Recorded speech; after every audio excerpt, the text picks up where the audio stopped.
पायो पायो पायो मैले भैँसी ल्यायो साथी हो। हेलो भैँसी मेरो भैँसी हेर्नु होला।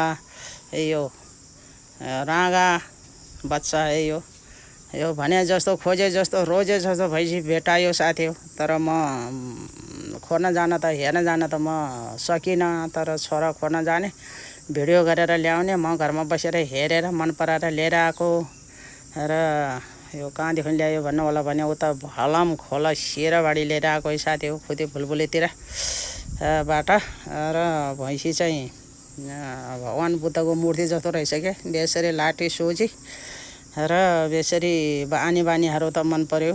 तर अहिले चाहिँ दुध हेर्न पाएन। साउनमा ब्याउनेवाला छ। पोहोर साउनमा ब्याएको भन्छ। बच्चा यत्रो छ। अब फेरि साउनमा ब्याउनेवाला हो। र अहिले चाहिँ दुध हेरेर होइन मुद हेरेर लिएर आएको साथी हो। र यो भिडियो र फोटो अनि बोलीको भरमा विश्वास गरेर लिएर आएको।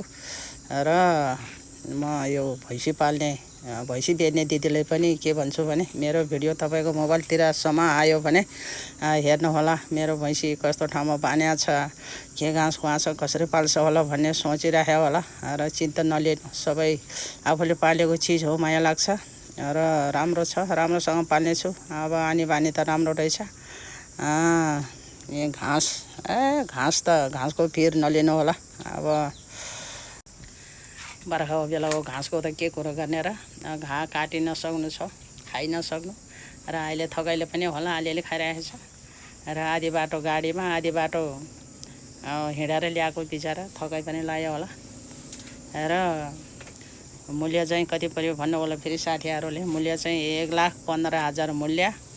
र बाटोमा आधी बाटो गाडीमा आधी बाटो हिँडेर ल्याउँदाखेरिमा लगभग 1,20,000 को भैँसी हो साथी हो यो। र ठिकै छ। आनी बानी राम्रो रहेछ। अब दुध घिउ हेर्न बाँकी छ। अब ल्याएपछि कति आउँछ। अब अहिले चाहिँ यतिकै लिएर आएको बोली विश्वासको भरमा यति आउँछ दुध घिउ भनेर लाग्छ भन्नु भएको छ। र उहाँ दिदीलाई पनि अबदेखि नआउने नपर्ने घिउलाई बेसरी पर्छ, नआउने दुधलाई बेसरी दुध आउँछ भनेर फुटेनी लगाएको छ भने यो मेरो मैले भन्नु केही छैन। मेरो कुरो होइन, तपाईँको कुरा हो। अब आफू त सबै कुरामा विश्वास गर्ने मान्छे हो।